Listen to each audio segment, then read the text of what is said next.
Welcome to heCast, the official podcast of He Changed It. As always, I am Mike Chisholm. As always, I am so excited to have conversations with different people from around the world around the topic of men's mental wellness or mental wellness in general. And today is no different. I'm so beyond excited about it. James E. Bullard. Okay. He's the host of the Radical Joy podcast. And if you want to find him on social media, James E. Bullard is where you can. He's got his website. He's a world-class coach. And like I said, the host of on Instagram as well, James E. Bullard as well. But the host of Radical Joy. And I mean, you got a guy here who is, for anybody out there who's wondered, okay, that guy from heCast, he's a really positive guy. I wonder if there's anybody who's as positive as him out there. Yeah, no. James is that guy. Vibrates very high, and I appreciate that very, very much about him. He is literally like, it's like he's like a sunbeam turned into a human. He really, really is. And not to say that he's got a perfect life. He's gone through stuff. He's learned a whole bunch of stuff throughout his life. But through that, you've got this guy here who literally, he is a conduit to people being able to turn on joy in their lives. He really is. And if you haven't experienced joy for a while, and there's a lot of guys out there who haven't experienced joy for a while, this might be, let this be the solar energy that just goes into your panels and charges you up a little bit. It's one of the most encouraging conversations I've had in quite some time. I listened to his podcast. I appreciate it very, very much. It's one of those podcasts that I listen to if I'm not in a good spot, or it's a full moon day or something like that, and I'm vibrating low. Radical Joy is one of my little secrets that I have that I listen to. It is a really powerful message that he puts out there. Really cool guy, has a lot of adventures, a lot of stuff under his belt. His TED Talk is very good as well. I highly recommend that. And we barely even scratch the surface when it comes to the life experience. Please enjoy my conversation today with James Bullard.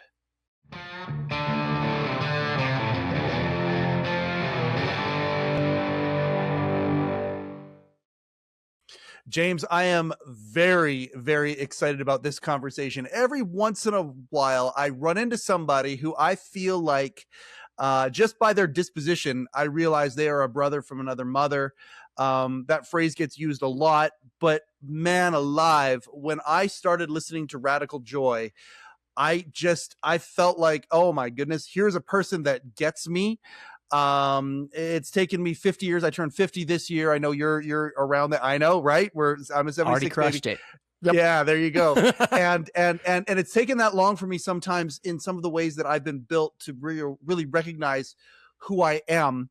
Radical Joy, there could not be a better name for a podcast. I cannot wait to get into the way that you look at the world, because I really do feel commonality here. James, welcome to heCast. I can't wait to do this. Oh, thank you, Mike. It's so nice to be here. I love it. Whenever you came across the desk, I was like, now see, this sounds like the kind of thing that I would love to do. Listening to your intro on YouTube, checking out a lot of your media, I was like, yeah. This is somebody that we can absolutely jive with. I love it. And the topics you cover, the way that you approach it, your viewpoints, your perspectives, yes. Happy to be here. Thank you for the invitation. Of course. And I can't wait to do your show too. Like I love the podcast Dos I Do. I love when we go from, I love doing that and making that happen. But I got to tell you, I've got envy. Like I've got envy with you, and it's not bad envy. It's the envy where iron sharpens iron, and I just want to be better. I'll tell you this. It's the vocabulary. You have absolutely amazing vocabulary, able to articulate points, and you do it in a way that makes you stop and go, oh, that made sense, and it was really clever at the same time. And I appreciate that about you. And I know it's just you being you. I know it's just the light, shining out of you that you are. I can't wait to get into this. I got to ask, let's go to the origins of Radical Joy. And then people, our viewers and listeners can kind of feel that disposition that I was talking about. And then I've got a whole bunch of places I want to go with that. But let's talk about Radical Joy. What inspired you to break out and to bring this podcast that is a shining light in the world? Again, it's not advice. It's the same thing as our show here. It's not advice. It's listening to other people's stories, perspectives, opinions on things, and how people can overlay those things into their lives. What was the catalyst that created Radical Joy for you? One of my favorite people in the world was working with another set of podcasts. The parent company, the If You Could See Me project, a while back. Now it has since not. It's no longer in service. They decided to go ahead and shut the doors on that a while back. But they were looking for voices that were very uniquely situated to shed more light, not necessarily fact, because I try to do the best that I can as far as homeworking and giving accurate information all the time, but it's more about a mindset and an attitude. Because so often we can get so bogged down. People who want to, they say misery loves company, but sometimes joy is kind of left alone in the room. Everybody loves to just pile on board whenever somebody's upset and they commiserate. And I get that. I do. It makes you feel less alone. However, what I want to try to do is make sure that we continue to leave the doors open whenever someone enters with joy to share. It's not a boast. It's not trying to say, look at me. What it is I have something wonderful to share. And the light and the warmth that I shine because this has happened or I have caused this to happen is something I want to make sure that I don't get to enjoy it by myself. I want to give that to people in my tribe, people in my immediate vicinity. So maybe that'll sort of ripple out as well and keep all of us on a better note. God knows we could use it. It is difficult out there to keep your head held high today. Okay, so this is exactly the disposition that I was talking about. When did this version of you show up? Have you been like this since elementary school? Have you been like this and it's just evolved since then and you've discovered things? Or have you always been that optimistic, that positive, wanting to be a light in the world, intrinsically, instinctively, naturally, just from the inside out? That's clearly who you are. When did that start? I have to say, probably way back. My mom and dad, I had an incredible childhood. I lived out in rural Alabama. And honestly, part of it was sort of a survival tactic because it was very clear that I did not fit the mold. I was loud. I was really gregarious. I had a lot of questions. I was really enthusiastic about a whole lot of things and not very enthusiastic at all about things that men were supposed to be enthusiastic about, aka sports or hunting or any other kind of things. So it was almost a survival tactic. You've got to make sure that you find a way to shine no matter what it is you love and don't love, because there are folks out there that'll really try to make life difficult for you if you don't. Not harshing them. It's just understanding where you are and how you're going to get through it. Shortly after I graduated from high school, I went to university, graduated university, and shortly after that, started work with dad in the car business. Same thing there. You want to talk about a place, folks hate car salesmen worse than they hate lawyers. And so you just have to find a way to shine around it because people come in there with 2 strikes against you and they're ready for their fastball too. So you just have to find a way to make it work. Made great money, had a good time. It was just a really heavy job. Then I took the Greyhound from Birmingham, Alabama to New York City. And I did 4 days of auditions. I think I went to 3 auditions and got callbacks for 1. And I was like, well, if I can do that, it's time to go. So I did. And I lived in New York for like 17 years. And it continued to be that same sort of thing. You show up and somebody's ready to just rain on your parade at every moment. And you've either got an umbrella to keep yourself protected or you shine a little sun and make sure folks around you can stay dry and warm as well. And it just kept on because growing up in the South, you automatically inherit this sort of like charm or colloquialism that just clings to you, especially in my family. We were always in sales or some sort of like social forward-facing whatever. So we've just always been talkers, always. And you can either talk to keep people's attention or you can talk to entertain them, which will both make them enjoy your company and sort of keep them around and engaged. Yeah. And so the humor and the light that I try to shine is usually the combo that I just keep trying to cultivate.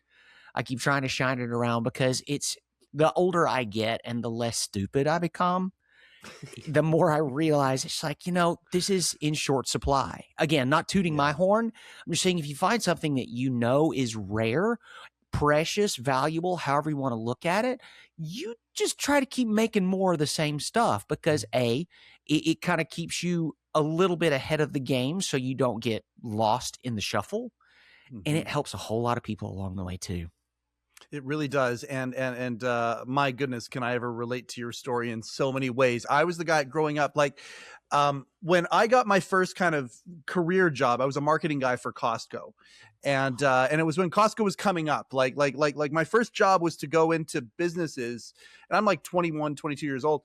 My job is to go into businesses and convince them why it's okay to shop, to pay to shop at a store, and something similar to where you're coming from. People coming and they're like, people were really like, people look at Costco now and they're like, oh, it's a household name and it's all over the place. Back then, it was a disruption company that wasn't proven yet. And so that was kind of my deal. Walking in, two strikes against you, and you have to very quickly build rapport, build a relationship.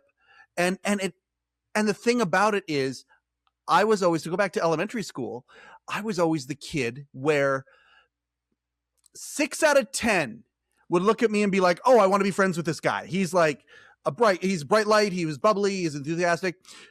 2 of them are like, all right, we're going to hold back here to see, is this person for real or not? And then 1 or 2 would be like exact, magnets that push away from each other. It's like, they're the kind of the opposite. They're the ones that love being the pessimist and love being the person that, and so those people obviously, push away right away. I was always that kid.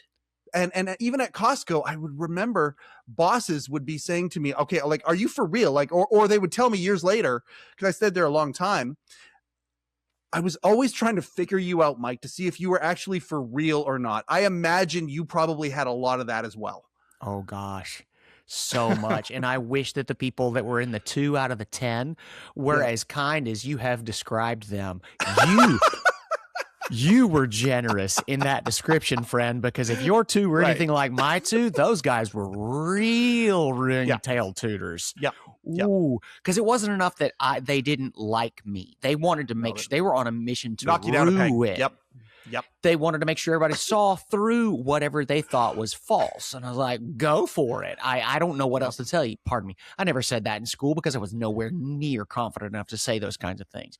I was just living my life, bebopping around, having a really great time with it. I had a wonderful childhood. Nothing's perfect, but I do look back on it very fondly. And, those people who didn't really see me for what I thought I was or was trying to be are still there, and I am not. Yep. And that's not a diss on where they are. I'm just saying, like, I have been around. I have seen places and I have moved, and I've learned more because I kept moving. Yeah. And I don't know that they've had the same experience or the same privilege, if that's okay to say. Yep. I think they're sitting in anybody's lap if they want it, but if you push it off, that's on you. They like to sit. A lot of people like that, I found, love to sit. Misery. You said earlier, like, misery loves company, right? Yeah. A lot of people like to sit in that, and they like to spread it around, right? And when they see somebody who is doing their best to live their best life, again, I don't want to steal phrases that have been kind of co-opted and all that sort of stuff, but there's no real better name for it. People who are literally where they're optimistic, the process is the outcome, and they are shooting for the big, hairy, audacious goals. There are people out there who will just look at that right away and try and knock it down and stop it. And really what it comes down to, like, I go back to Costco for a second. I realized, probably 4 or 5 years in, that I was going to hit a glass ceiling with Costco. And where I'm born and raised, it's a beautiful city called Kelowna. And I know it, which you know about, right? I'm born and raised here. I'm so lucky enough to say that I'm born and raised here. And I've traveled all over the world. I've chased after a whole bunch of different goals and achieved. My bucket list, again, at 50, I'm working on writing a thing called House Money, because the first 50 years of my life, I have enough memories in my memory bank and in my heart that have given me the life of 100-year-old. And I look at the next 50 and I'm playing with House Money because I'm so satisfied with what's happened in my life. Yeah. So being born and raised here, I also realized I live in a paradise. And so I'm going to allow some of these big, hairy, audacious goals to kind of come to me. And why can't I host a couple of shows from Kelowna? Yeah, I can. And travel to where I want to travel to, but then be able to come back at home with the family and all of that. When I started to go back to the Costco thing, when I knew I hit the glass ceiling and I wanted more income, I started building up my financial business, which is still what pays me today. I started building it on the side. And I would remember talking to people at Costco, and I'd be saying, hey, you know what? I'm getting into the financial service business. Maybe I could show you what it is that I do.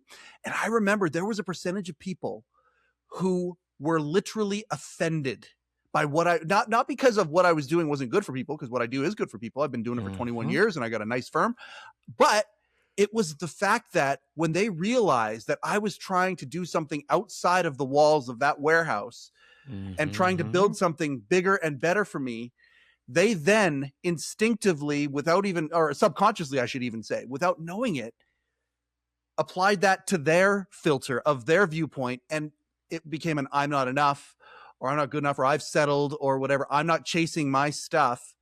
And it caused friction. It actually even lost a friendship or two over time. Yes. And isn't it interesting when people go chasing things, the way that other people will take that personally? I'm certain, again, I'm preaching to the choir when it comes to that. Yes. Yeah, you are. And we see it all the time. And luckily, like I said, like the older I get, the more I realize it's not them coming after me. That's them projecting themselves, coming after themselves. Yes. And it's much easier to throw that spite at me than it is to see that lack in yourself and try to do something differently. Not even better, just differently. We talk about this all the time on Radical Joy. I pick what it is you want, find your passion, and then just go after it like your ass is on fire. Yep. Your one precious life, you have no idea when that last day will come. None of us is guaranteed a tomorrow. Knowing that and the richness and the fullness of the life in front of you, potential or realized, why in the world are you not just going completely for broke to make sure you can see just how far you can get with what you've been given? You know, a couple of the things you just said, I think, because we're a men's mental wellness platform and podcast, and as Candace and the whole team, and Joel and the whole team we're looking for the pain points of why He Changed It is so important. And I mean, there's all sorts of reasons for it, but looking for the pain points of where many middle-aged men are at these days. And by the way, number one in suicides, middle-aged men. Number one in, like, when it comes to heart attacks and cancers and things like that, as to what's killing them. Like a big part of that is the pain point is purpose or lack thereof. Yes. And we get into this society where we are literally just told to plug and play. Here's the rails. You get a good job, get married, or get education, get married, get the house, get all this sort of stuff. And that's the purpose. And it's almost like a promise, a hidden promise that once you get these things, you're going to be fulfilled. And then you get there and you're not, and you're in the grind. And in the grind, you have a hard time to pop your head up and even know what your passion is, even know what your purpose is. And there are so many guys that are even in my circle. And I'm the guy that tries to nudge people and say, hey, just go and start that thing you want to start. The process is the outcome. And with the process comes a metric ton of joy. But they don't even know what their purpose or their passion is. No. And so again, I look to you and it's like, okay, here's a guy who literally changed his surroundings to go from a reciprocal, a yin yang, Alabama to New York. I know a little bit about New York because of my Letterman podcast stuff. I mean, my gosh, what a change. But yet you just had that knowledge, that instinctual knowledge to say, I'm going to go for something that is a big, hairy, audacious goal. You were born with it. How lucky that is. What do you say to guys out there who are like, they don't even know what their passion is because they're just stuck in the grind and they need to pop their head up. They don't even know they need to pop their head up. First of all, I tell them they're not alone.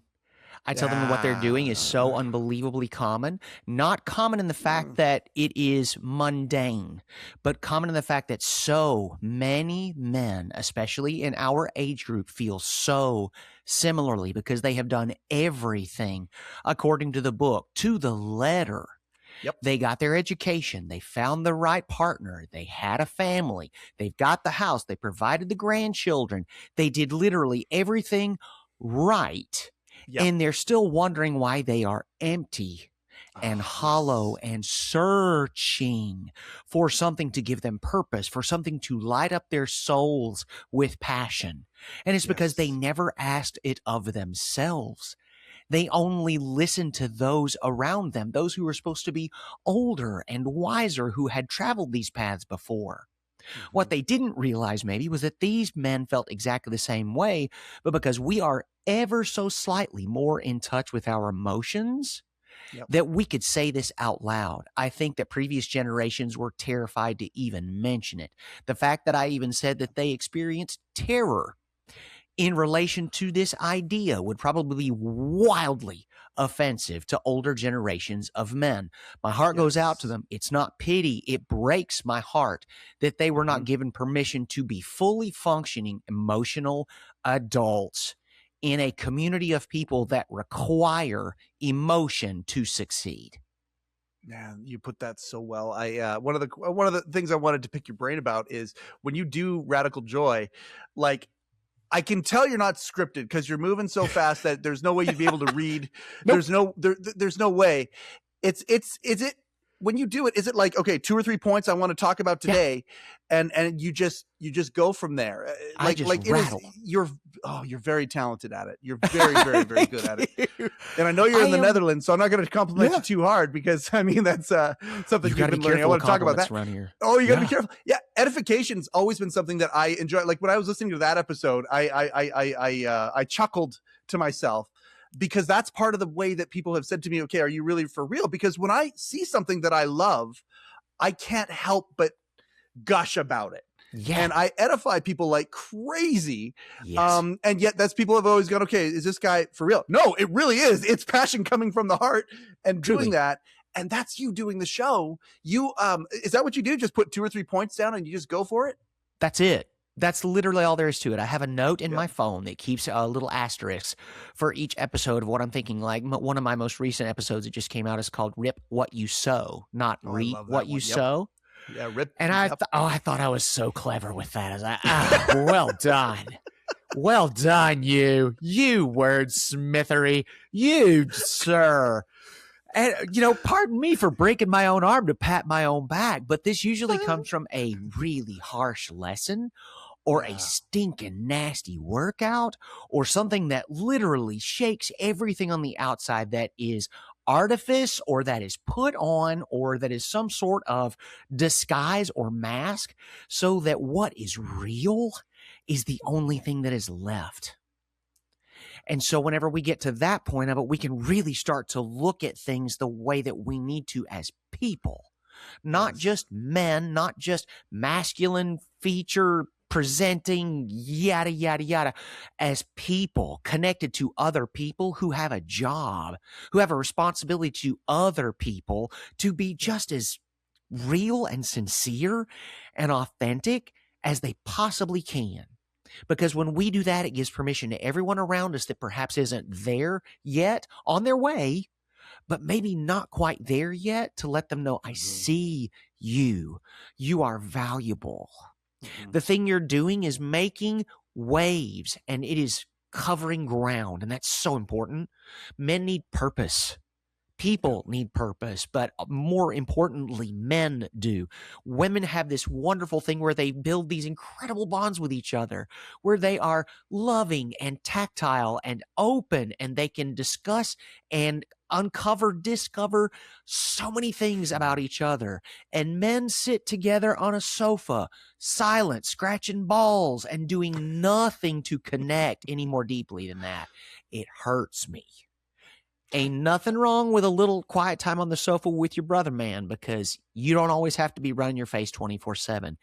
And there are things we need to cover as men going through a similar experience to know that we are not alone. Well, and that you took the words out of my mouth. That brings it back to the original point. You are not alone, and how simple yet powerful a concept that is. And I found that the biggest truths in life seem to be that way, where it's a really simple concept. Gratefulness is a really simple concept. If you practice gratefulness intentionally, a whole bunch of doors open up and a whole bunch of things change with your insight, right? You are not alone is probably, again, a very simple concept. Like, somebody going through marriage problems, right? Relationship problems. Okay. The moment that person knows that they're not alone, the moment that they realize that this is not a pathway that they are having to carve through the jungle with a machete, but there is a a wide open highway that they could walk down, and other people are walking down it at the exact same time. And there are people who will come to you that have been to the end of the road and can come circle back, and they can show you. And again, this is exactly why like Radical Joy is so important. It's what we're trying to do at heCast too. The whole the emphasis with He Changed It, it's an app that's being developed where men can go to a place where they can leave something that they know, which by the way is vulnerability. People say men can't be vulnerable. Oh my gosh, how many guys we've actually co-opted the phrase mansplaining to mock the idea that men many times just want to help. I'm not saying they do it with tact. I'm not saying that they're practiced at it and the best way to deliver, but like mansplaining really comes down to the place where men intrinsically are vulnerable when they want to share something that they know. But the more important thing with He Changed It is, yes, it's a place where they can share something they know, but they can take something that they need. And that's the part that many times men just, they don't take something that they need. And a big root of that is because of the you are not alone, and guys don't realize it. I think that is a very, very, very important point. And I'm glad that you mentioned it. One of the things that you also have busted through is something that I am working on, and part of the reason that I've had so many dream come true type moments and things like that, and I'll probably talk about this when I come on your show, is battling imposter syndrome. Because many times when you do get that authenticity that you're talking about, we actually have that quiet time where we can do some work into ourselves and say, okay, what the heck is a passion for me? What is something that makes my, that makes my heart tick a little bit faster? And we learn that. But then, okay, it might be playing music. Well, I don't know jack shit about playing music. I don't know. I can't play music. So it doesn't matter. Get the guitar, learn 5 chords. You don't have to play in front of Madison Square Garden. You can just, the fulfillment of the process will get you there. But many times that imposter syndrome, that, oh, I can't do that, that shows up. The comparison. And as we know, comparison is the thief of joy. Yep. And so, that's something, again, when people like you and I sometimes talk, it's been a journey. And you haven't always had this confidence. It's and by the way, you don't always have it either. You find you vibrate higher when you do stuff like this. You and I clearly are very passionate about podcasting. I'm in my flow state right now. I don't care how many times my phone goes off. I don't care. Like I said earlier, time gets slippery. Yeah.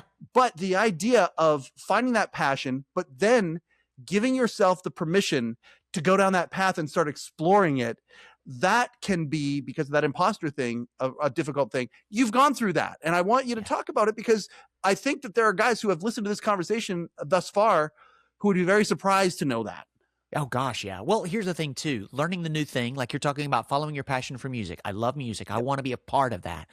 Yeah. Everyone sucks when they start. Everyone sucks. I mean, capital SUCKS, bold, underline, italics. Everyone. Learning something that cool is gonna hurt. Yep. You are going to fail, and I mean miserably, spectacularly. So you might as well hear it from me and know whenever you're feeling that awful, that embarrassment because you're not some virtuoso, the moment your finger touches a string, that is how that works. You have to suck before you can get better, because that's part of it. And I wish it wasn't. God knows I flipping hate it. I'm here in the Netherlands learning Dutch. All of my friends are either Dutch born or have been here for a decade. So they're all blah, blah, blah, blah, blah, blah. And also, Dutch is not a sexy language. It is harsh. It is guttural. It's got this thing in it that is just a nightmare. Yep. Learning a sexy language as a second language is a very different thing than learning sort of a wonky language. I love it. It is the new home language of my people, and I'm working on it. But you want to talk about ready to fight? I'm so mad because I suck at it so hard. It hurts me to my guts. I hate being anything other than awesome at anything. And I got a big gamut of things that I do really well. It ain't bragging if you can back it up. What I'm saying is, because we are already set for excellence in certain areas of our lives, going after something that is new and unfamiliar, what we're going to suck at for any amount of time, is not a place we love to live. It is uncomfortable. It is awkward. It is embarrassing. And men, the bigger and tougher the man, the less he enjoys being embarrassed. Mm-hmm. He's not used to that emotion. And in order to grow, you have to expose yourself to that emotion and live in it. And that sucks. Just in case you missed that the first 7 times I said it. It does. I got to emphasize it. It's just so important that people really, really, really understand that that's exactly where my mind goes first. Nobody likes that. Nobody enjoys it, especially these big guys. They've lived a certain life and they've done everything exactly as they were prescribed, and it didn't make them happy, but it came relatively easily because they knew they were going to do it and they prepared their whole lives to do it. When you finally figure out what your passion is, hats off, that's not an easy task either. Yes. To admit to yourself what it is that really sets your soul on fire is not something most men can do very easily. It's not something a lot of people can do very easily. Once you figure that out and you start going after it with wild abandon, and it doesn't feel as easy or as prepared as everything else you've done in your life, it stinks. And the fact that you have to stick with it to get proficient and be really good at it means you're going to have to wallow in that stink for a while. Yep. Nobody loves that. That's how it happens, because one day it just clicks. And one day it just comes together. It doesn't really get much easier. You just get better at it. Yep. And it feels amazing. Amazing. You talk about the comfort zone and getting uncomfortable, and really that's where advancement lies. Yes. And greatness is out there too. Like, but it doesn't, again, greatness is in the eye of the beholder, right? Yeah. If you play, you learn the 5 chords necessary to play Wonderwall, and you play Wonderwall and you sing it for the first time, that there's a part of you inside that is greatness, and it lights up like a Christmas tree. It comes right up and it goes for it. And you're exactly right. Like, that's the thing that I love, is the process is the outcome. Like right now, one of the things I'm stretching myself, you're stretching yourself in the Netherlands. I want to ask you why you picked there in a second, but sure. One of the ways I'm stretching myself is I'm doing stand-up. Not because I think I'm a particularly funny guy, but I want to get the discipline under my belt. I want to have, easily, like I've always been the guy that, has emceed weddings and things in my family and all that. But I want to get actual stand-up under my belt, because in one of my other, adventures, I hang out with a lot of stand-ups. And if I'm in New York or in LA or whatever, and I'm hanging out with them and there's 5 minutes or whatever, I want to be able to go up and be respectable, if not crush. Absolutely. It is. Why just stop a at crazy respectable? process. There you go. Why just stop at respectable? You've already sold yourself a little short, Mike. I'm not having it. I'm calling you out right now. Right on. I want to crush it. I want to crush it, and I want to. So like, you're doing that in another way. You have gone to another part of the world that, you, like you say, speaks a very different language. I'm so curious. What led you to picking the Netherlands and heading there, and what are some of the things? You must be considered very exotic over there. I can only imagine that the people there, what they think of you, and what that process has been like. So how did that happen? Exotic is a very kind word. I think what they think is weird, but what you mentioned earlier plays right into it, because you're like, is this guy for real? And then they realize that, no, really, this is just who I am. Look at the shirt, dude. This is not an act. Like, this is really, from the bones out, this is who I am. Mm-hmm. Whenever Donald Trump became president again, I knew that I was not going to stay in the United States. I am not going to wake every morning to another crazy-making news day. Every day for the rest of what is some of the best years of my life. I'm just not going to do it. A very good friend of mine that lives here in the Netherlands, I met him on a cruise ship. I was singing with my band, and he was on there on his honeymoon with his first wife. Mm-hmm. We got to be very good friends. He's this enormous dude, giant beard. He looks very stoic, but he is such a hoot. And I was like, that shirt is glorious. It was a wild bubblegum pink Hawaiian shirt with like fronds and tropical flowers all over it. Our gig was relatively short. Whenever I got back to the house, back to the apartment in New York after this gig, there was a parcel waiting from the Netherlands with 2, a bubblegum pink and a mint green, identical shirts in like normal people sizes. Oh, good. I love the balloons. I don't know what those are for. I don't know. That's the first time I've ever seen that happen. It's this guy right here. Whenever I give you a peace sign, you'll get some balloons. It happens on our software as well. And I dig it. I do. And if you give it a thumbs up, you'll also get a little balloon for thumbs up, I think. Oh, maybe not. Okay. Well, I like the piece anyway. It's on your end anyway. That's super cool. Okay, right on. I dig it. Whenever I left, I was thinking maybe Italy or Spain because I speak Italian. I speak Spanish as well. And my friend reached out to me because I was the best man at his second wedding here in Nijmegen in the Netherlands. And he says, well, have you thought about the Netherlands? I said, no, I have not thought about the Netherlands. I don't speak any Dutch. He's like, everybody here speaks English. I said, yeah, but it's not the same. If you're going to live in a country, you need to be part of the culture. You need to be part of the community. And he says, well, the visa here is very straightforward. And as long as you have this much money to put in a Dutch bank, it's pretty much a guaranteed done deal. So here I come. And the next thing I know, I'm starting a life here. And it's wonderful. The people at my gym are incredible. They know I'm absolutely insane, especially by Dutch standards. On the 11th of this month, I'm helping host a party called Disco Flex. And the owner just walks up and he's like, I want to do a disco party and I want to do it with you. And I think it's going to be awesome. Let's do it. I was like, yeah, because I've been seen for who I am. And for some people, that's going to be so their flavor and their vibe. And for others, be like, absolutely not, which is great. I want to burn at a temperature so that either people run up to embrace it or they shun me entirely. This whole middle of the road thing is for a younger, stupider man. I got too much going on to worry about somebody who doesn't know whether or not they want to spend time with me. And so I came to the Netherlands, and it has been a joy. It's been a challenge, but the most rewarding things in life are a mix of both. It can't all be just one. You got to have a spectrum. You've got to have a point of comparison. Comparison is the thief of joy. It is also a point of recognition of how to know when you're doing it right and how to know whenever you probably need to improve. Yeah, and I think that comparison can be one of those words that's co-opted as well, in the sense that when you are looking to see where you're at and you're doing an actual authentic measuring of where you are in life and where you would like to be in life, that's a different measure than looking at whatever somebody else is doing and feeling bad and whatnot. No, if you're actually going, okay, well, because comparison in that sense can be, oh wait, what's possible? What's possible? There are guys out there right now. Hey, if you have a broadcaster in you and you don't even know, what even it looks like or whatever, start a podcast. If you want, if you feel the need to do that, you and I both did that. And both of us can say, oh my gosh, it's changed our lives. It's made us feel better because we're doing something that has been inside of us for a long time.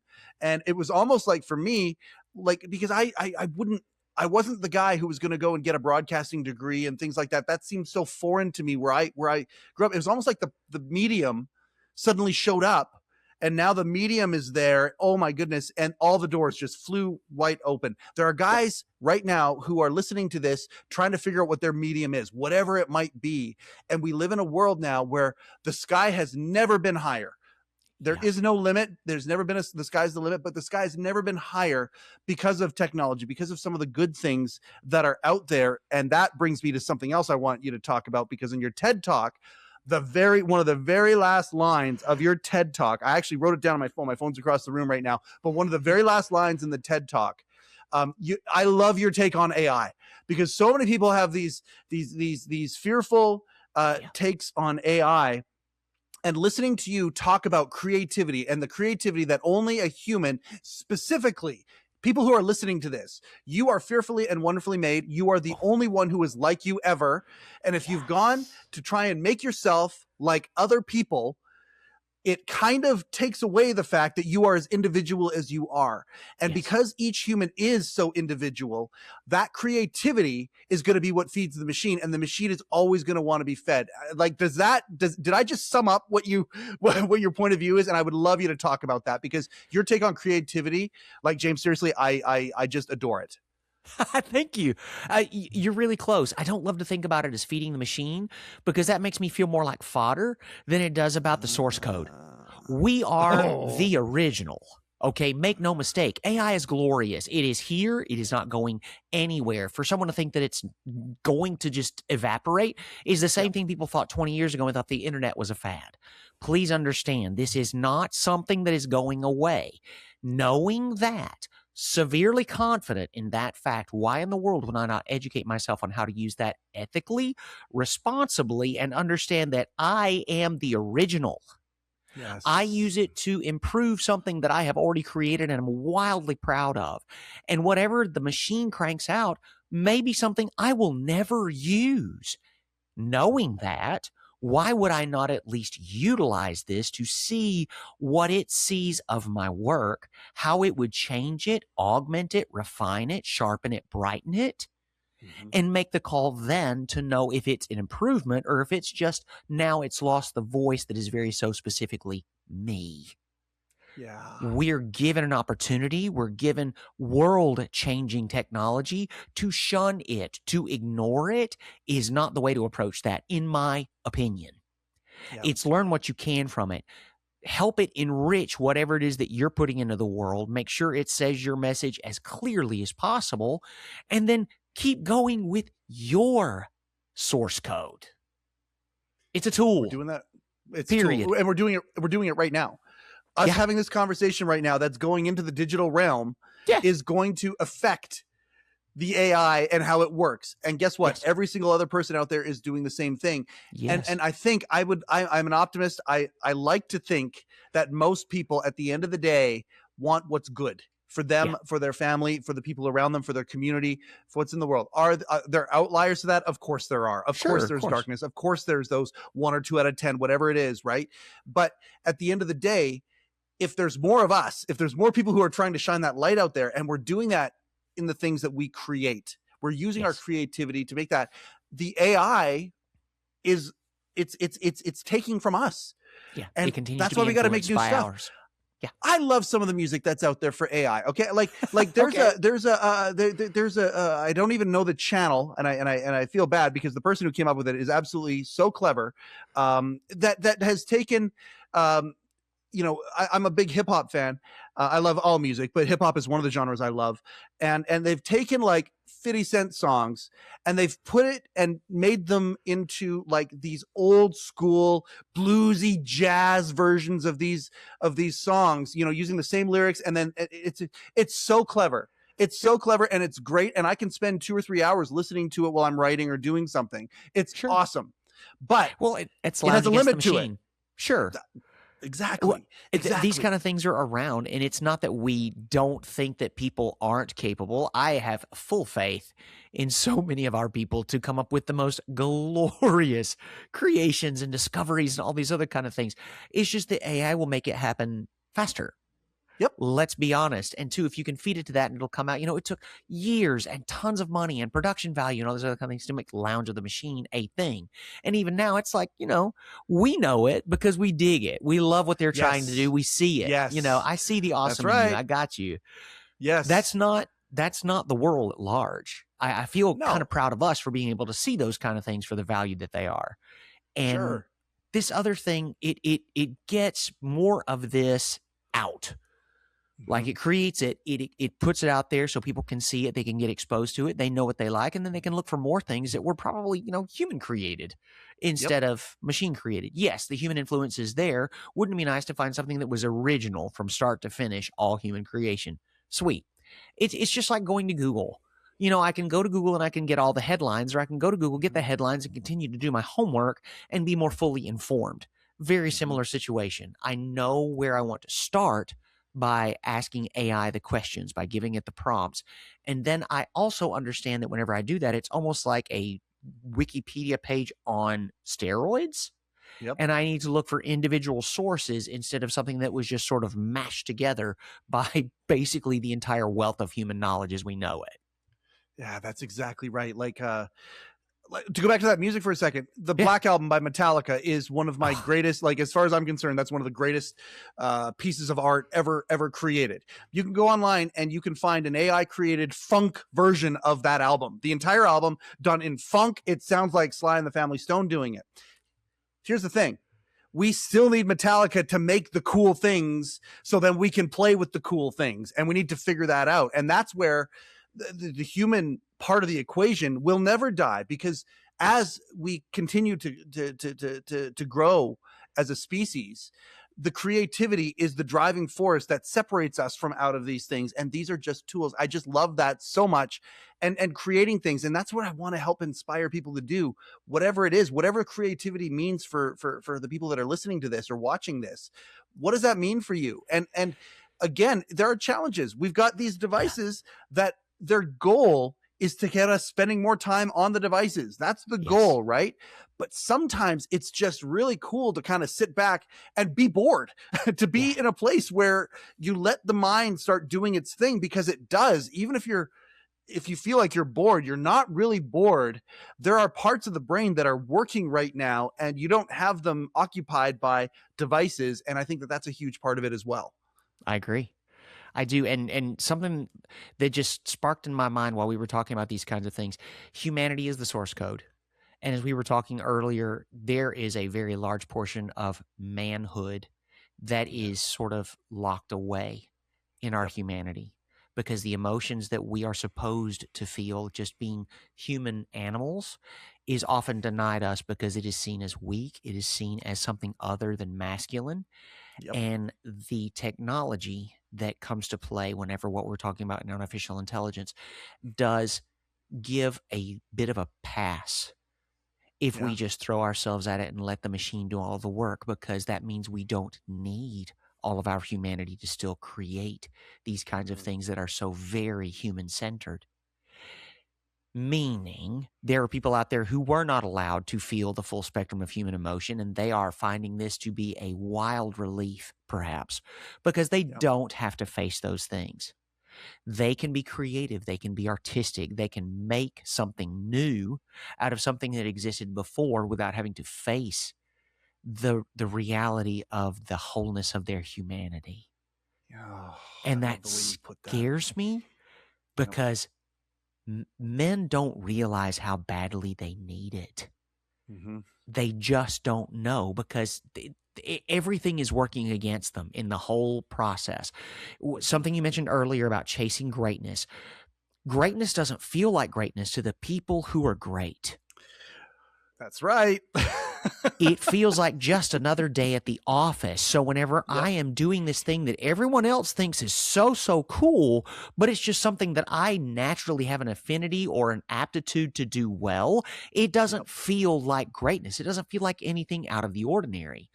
So whenever I go after something that I would like to be great at and to be considered great at, that failing and that try again and that sucking at the start are not things I'm used to feeling. I'm used to just feeling like I can handle everything and people think I'm great at it. This new thing gets a whole other level of what I consider great to be. I think we hold ourselves to such an incredibly high standard to a new something that we're learning that whenever we reach a certain level of proficiency, that's still enough to blow some people's doors right off the barn. Absolutely. And we keep wanting to be better, which is great. Continue to work, continue to refine, and keep on exceeding expectations.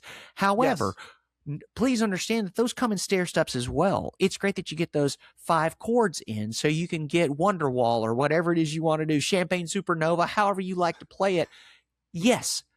And then you just keep Stairway to Heaven. God knows we've all heard that one a million times. But you do it because that's literally rite of passage, and your repertoire will increase as your skill increases. And you just gotta be cool until you get to a point where it just isn't a misery.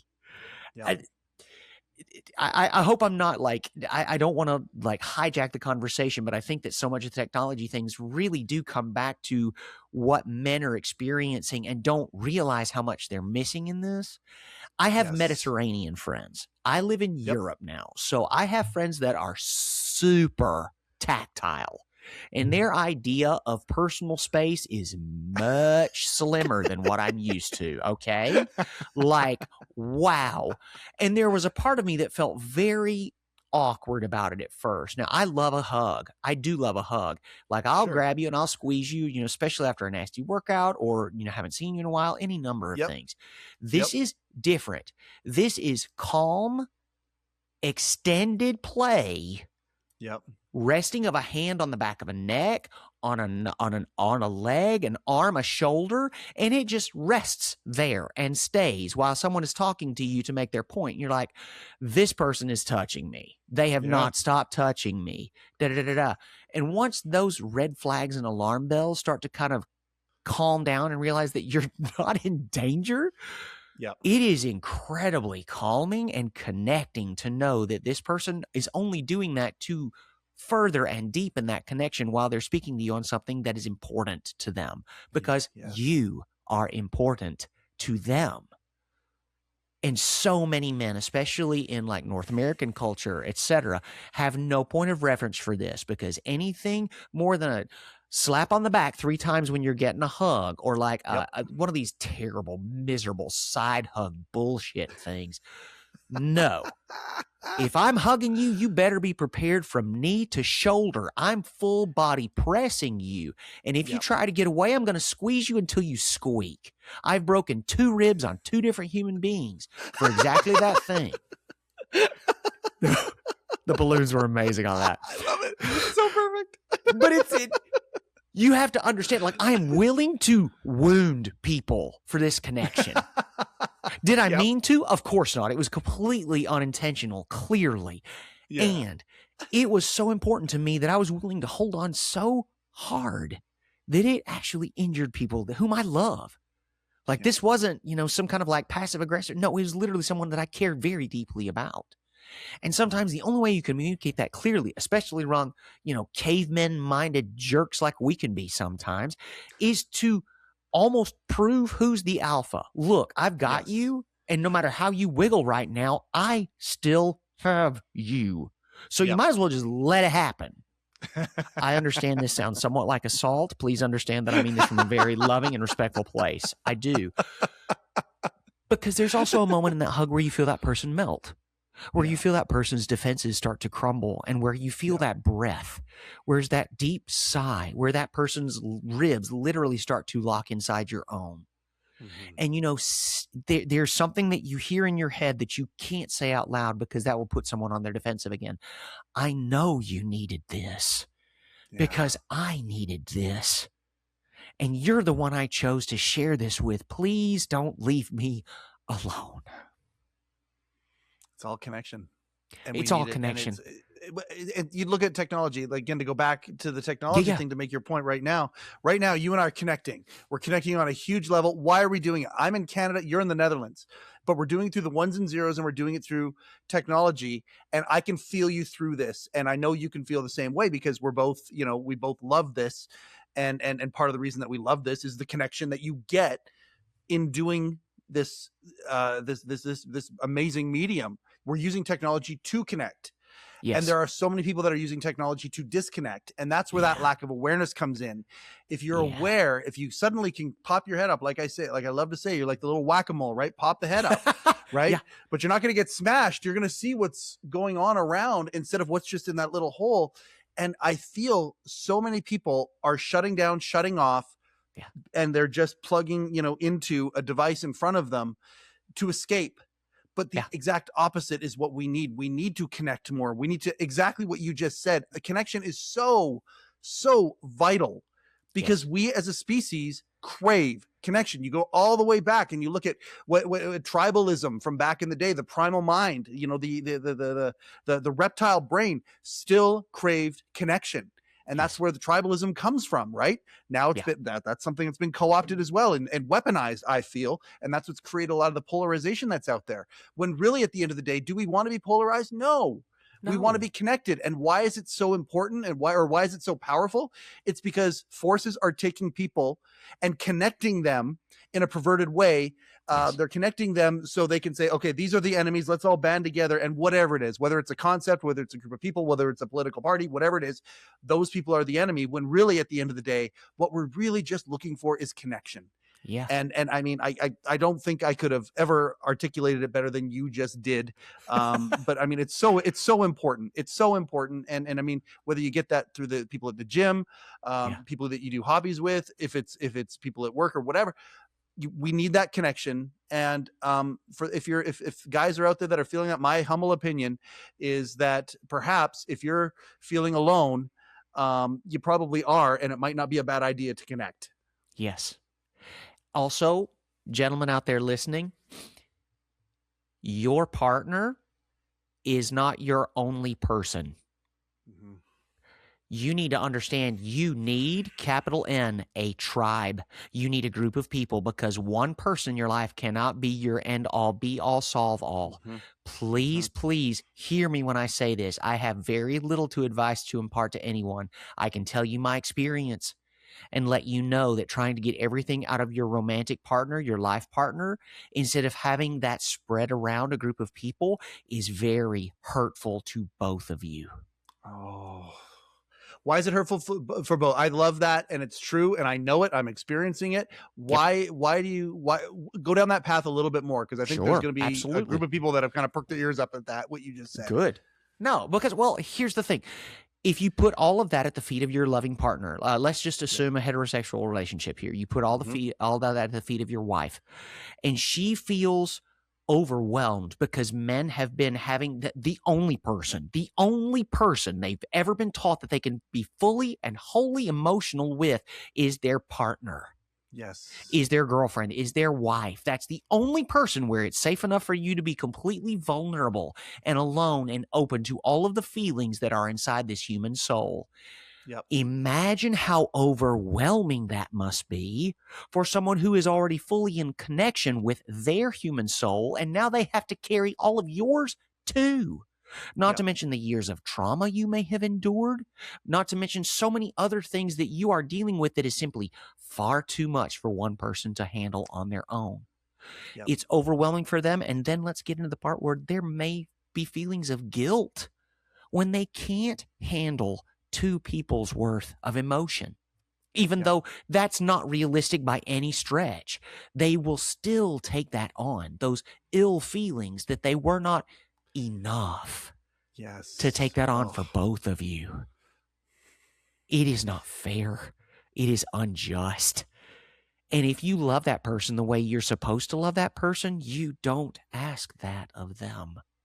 Mm-hmm. You do the work so that you can find others with whom you can share these things, so it is not an unbearable burden on the people who are the most important to you.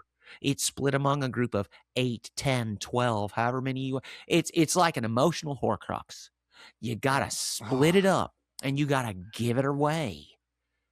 Some people, you can give them the heaviest thing on your heart, and it feels like a feather. And to others, the thing that you can carry all day long feels like a cinder block or an anvil hanging from their neck. You have to find the right match for the right emotional weight so that you don't become a burden, you become a partner. You're a helper. That's what we're here to do. Our mission is to make people's lives better. There is no more important mission on the lives and souls of men than to help, to provide, to protect. That is an instinct that has been here since fire was first born on the planet. Yep. And in order to protect them, we have to do our own work and become more emotionally intelligent, more emotionally evolved, so we know when we're too heavy on one person. And we remove that burden to spread it around a little bit more. Don't desert them. I'm not saying they can't handle something. That's not at all what I'm saying. No. They're there for a reason. They love you. They want to see you succeed, and they want to help you. They can't carry it all. And fun part is, neither can you. Yeah. We need that connection so that we don't have to carry that all by ourselves. And for whatever reason, we're taught from a very young age that you're an island. You're a rock. You're a mountain. Strong equals immovable, inflexible, closed, stationary. Could not be further from the truth. Could not be further from the truth. One of the most flexible substances on the planet. Spider silk. Yeah. You weave that thickly enough, it is stronger than steel, Yep. and it's still flexible. I want Yep. us to think about us exactly the same way. By ourselves, we're fragile, we're brittle. We're strong for our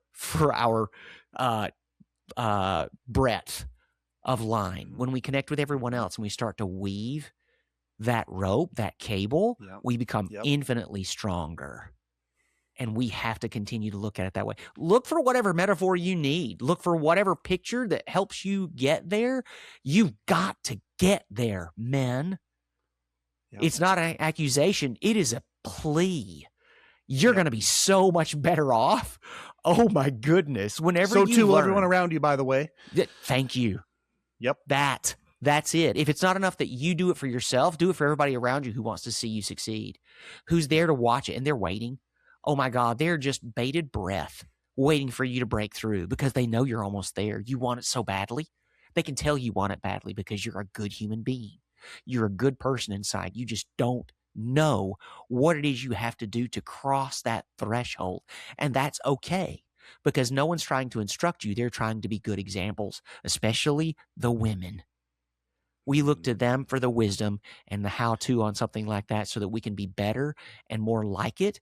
It's not surrendering masculinity. It is integrating femininity into who you are. And there is a strength there that we have no flipping clue about. And the more we inform ourselves on what lives there in those realms, the stronger we'll be and the better men will be as well. You've just well, you've done two things. You've shown why the Radical Joy podcast is so powerful.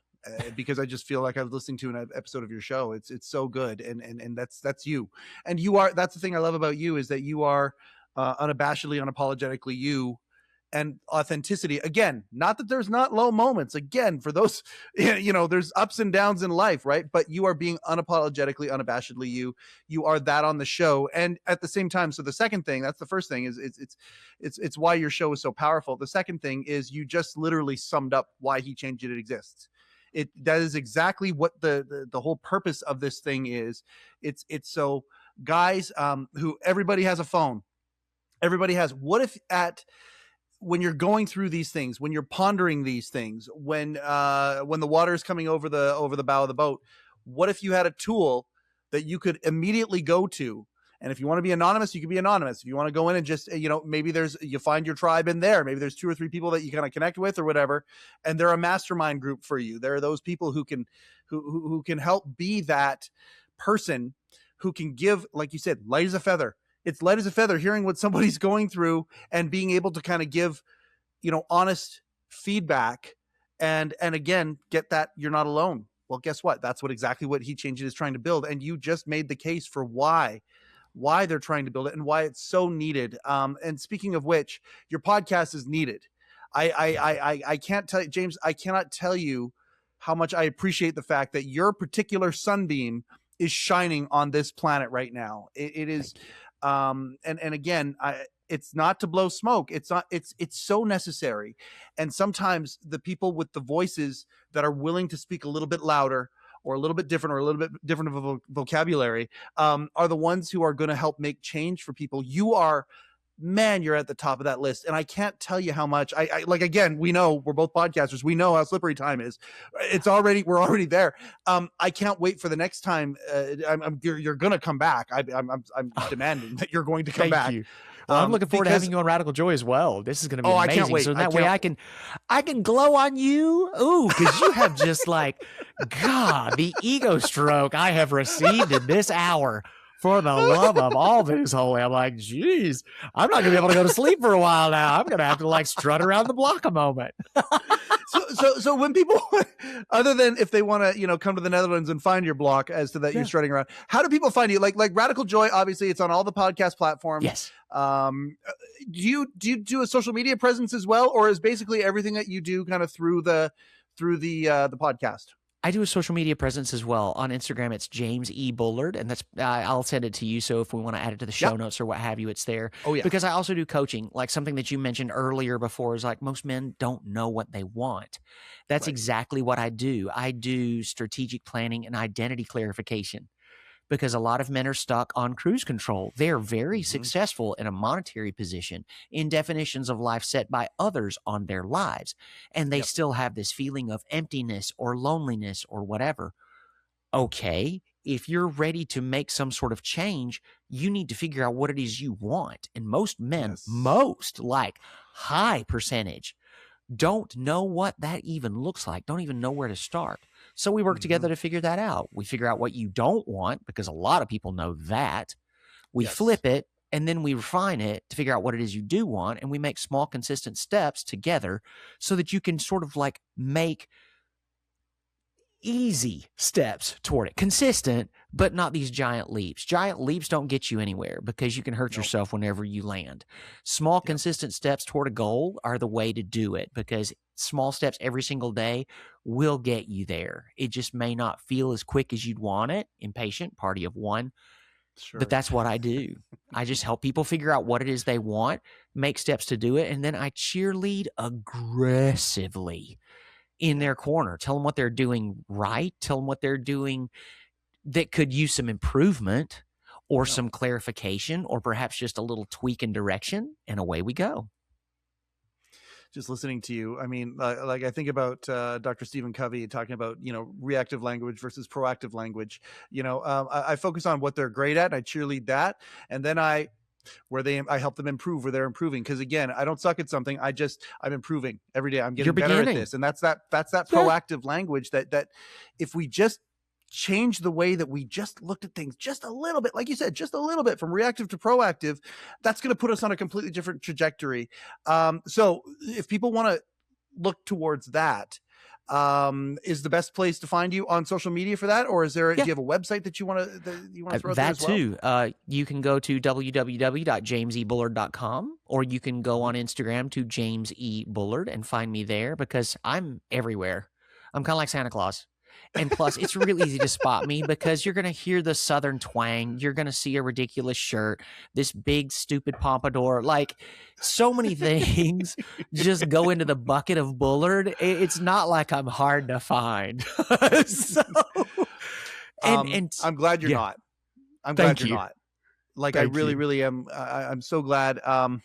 Thank you for being in this world. Thank you for taking the shine that you feel inside and trying to give it to others, personally, professionally, in the podcast. James, it has been an absolute pleasure having you today. I can't wait for the next steps. And thank you so much for being on heCast today. It's been my pleasure. Thank you, Mike. Wishing you the best. That's why we do the show, everybody. This is exactly why we do the show. This is 100% example as to why we do the show. Wherever you're at right now, please know that you're not alone. And if you haven't downloaded the He Changed It app yet, go to hechangeit.com, check it on out, see what's there. Whatever your technological persuasion is, we've got something for you.